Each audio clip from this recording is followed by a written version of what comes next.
আজ আমার স্ত্রীর ডেলিভারি, দয়া করে আমাকে জামিন দিন। সবাই আমার স্ত্রীর জন্য দোয়া করুন।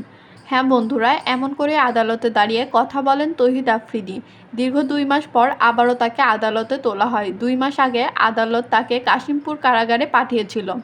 আজ শুনানি শেষে আদালতে আবারও তাকে জেল হাজতে পাঠায়।